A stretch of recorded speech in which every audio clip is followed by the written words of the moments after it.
Hey there everyone, this is Michael Dougal. I review nootropics and you're going to learn about the 10 best nootropics to be taking for the year. I'm happy to say that these actually work for me. Hopefully they work for you. Whereas there's a lot of nootropics out there that have all these claims and marketing behind them, but once you go ahead and ingest them, you find they do pretty much nothing. And this is in no specific order, but the very first one I wanted to make mention of is lion's mane mushroom. And this is probably the most interesting of the bunch because whereas other nootropics can maybe help you be a better version of you, lion's mane changes you, but it changes you for the better. And when I first started using lion's mane mushroom 7+ years ago, there wasn't much research on it. In fact, there wasn't much discussion on it or anecdotes, but I was really shocked by the results because I would ingest it and suddenly be more curious about situations or people. And that as a result was able to be more productive as a person because it was easier to navigate through those mental blocks that we have. I'm pretty sensitive to nootropic supplements. Lion's mane mushroom is very effective for me. It may not be effective for everyone, although I have found that lion's mane seems to work better for individuals that are on the more anxious side or people that are more likely to overthink. My favorite form of lion's mane is the 8-to-1 dual extract from Nootropics Depot, although I've used lion's mane from a number of different companies over the years and I've been pretty happy with the results with all forms. At a great place to start with taking lion's mane would be taking 500 milligrams once a day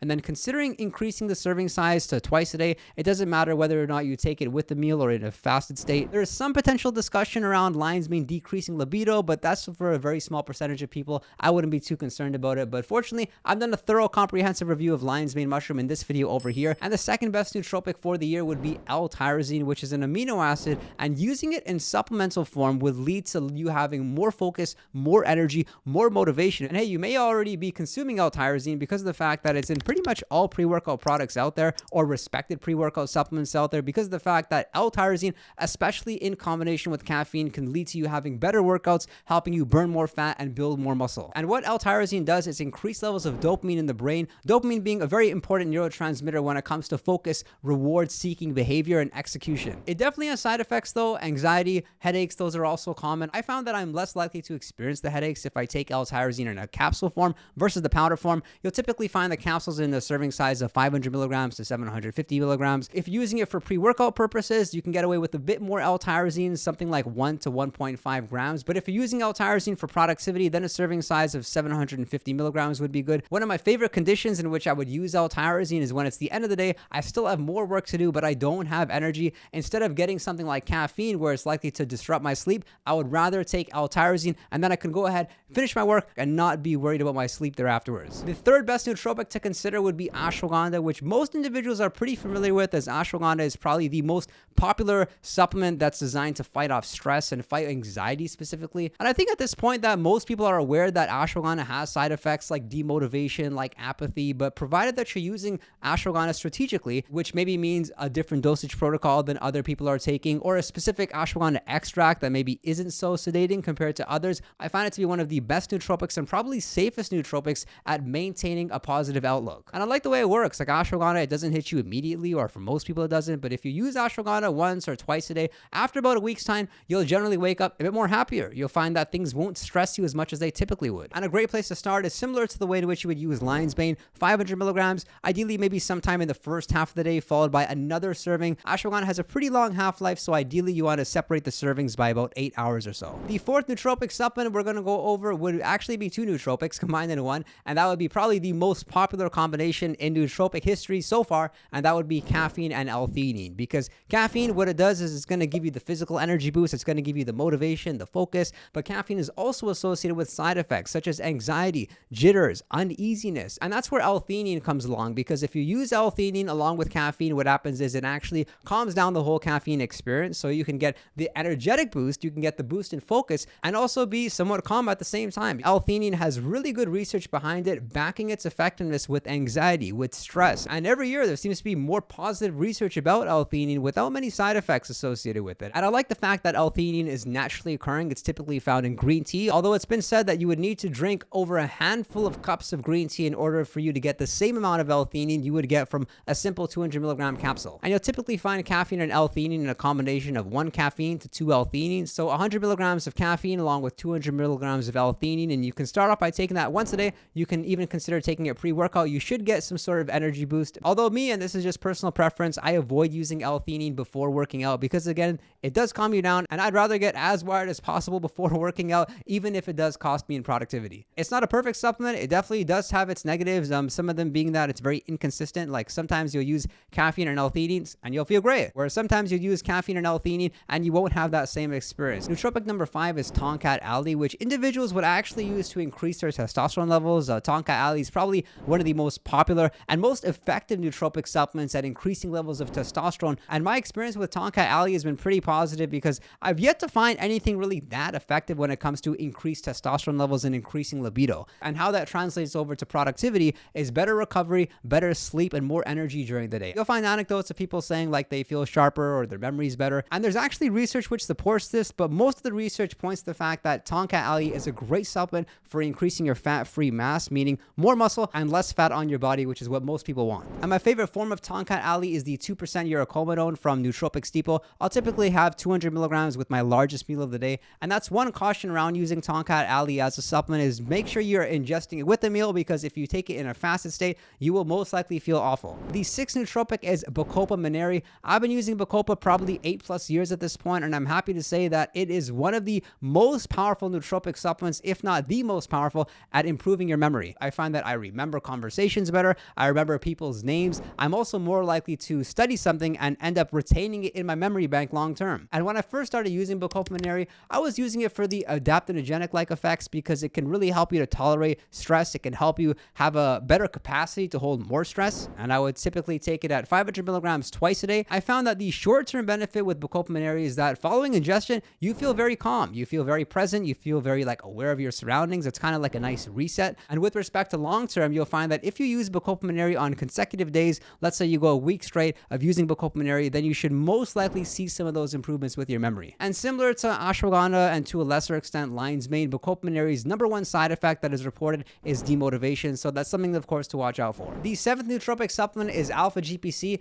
and it's difficult to pinpoint exactly what Alpha-GPC does because of the fact that it pretty much does everything. It helps with mood, it helps with energy, it helps with focus. What it does is increases levels of acetylcholine in the brain. And this is important because choline is by far one of the most important nutrients when it comes to cognition. Though it's pretty hard to get through your diet, there is some choline in egg yolk. Most of the choline is gone from an egg yolk following the cooking process. So the reason individuals would use Alpha-GPC is because it's the most bioavailable form of choline, meaning that your body and your brain can more easily absorb it versus some of the other forms of choline being CDP choline or choline bitartrate. And on top of that, there's research showing Alpha-GPC can improve your strength at the gym, and it can even help with increasing levels of motivation. And the way that I'm using Alpha-GPC is using 150 milligrams. That's how you'll typically find it in the capsule form, and using that either twice a day or 3 times a day. I consider Alpha-GPC like batteries, so the more work I exert during the day, the more Alpha-GPC I need as a result. So some days I'll take it 3 times a day, whereas most days I'll just take it twice a day. Be aware about the side effects though. Sadness is kind of common, also headaches. That's just because of the fact that some people don't respond that positively to Alpha-GPC. If that's the case, of course, you can use CDP choline or another alternative of choline. There is some concern about the use of Alpha-GPC making it more common that individuals could have a stroke, but I wouldn't be too concerned about that. That's just one study, and I've talked more about the side effects and that study in this video over here. And I've also shared in that video some ways you can potentially get around this rare side effect. The 8th nootropic supplement, and this is probably one of the first nootropics I had ever used in order for me to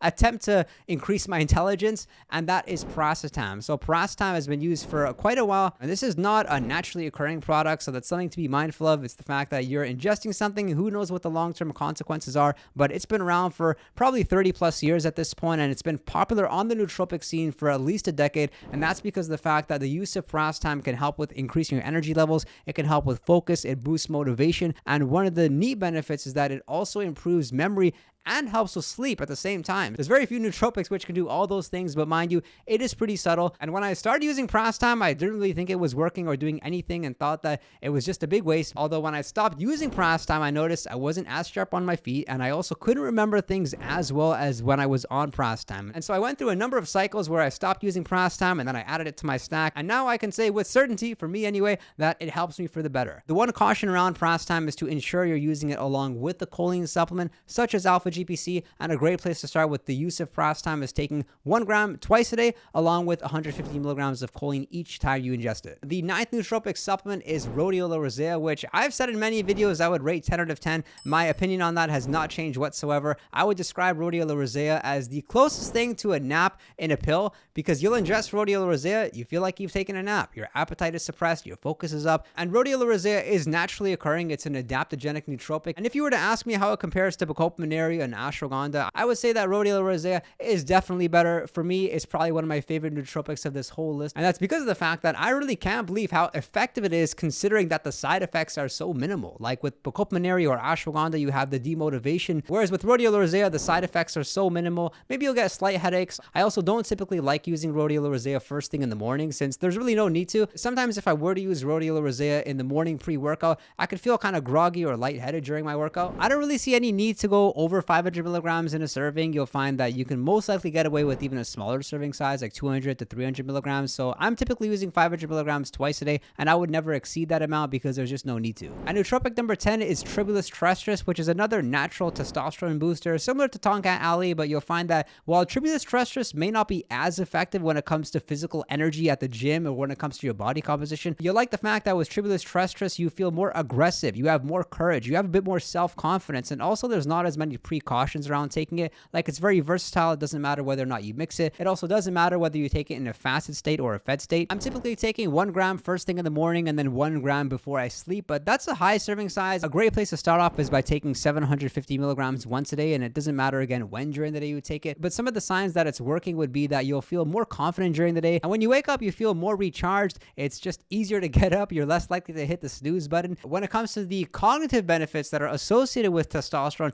that's when individuals would look for something like Tribulus terrestris, because it's likely they may experience some of those benefits. And I was disappointed to find out that even in the context of increasing levels of testosterone, there's limited research or inconclusive research showing that Tribulus terrestris can pretty much do anything. I've used it almost every single day throughout the past 8+ years. I'm enjoying my experience using it. I'm going to continue using it. A lot of other people also report liking Tribulus terrestris and sticking with it long term. I've talked more about different natural testosterone boosters and the research in this video over here. I'd love to know your thoughts about these 10 nootropic supplements. Which of the 10 do you feel is overrated or maybe underrated? Share your comments and thoughts in the comment section below. Do subscribe if you'd like to see more videos like this, and if you want to chat with me one-on-one, you can consider messaging me on Patreon, and be sure to visit our Discord server where we have a 24/7 chat room. Don't forget to support the channel by using one of the affiliate links in the description box, and I look forward to seeing you next time.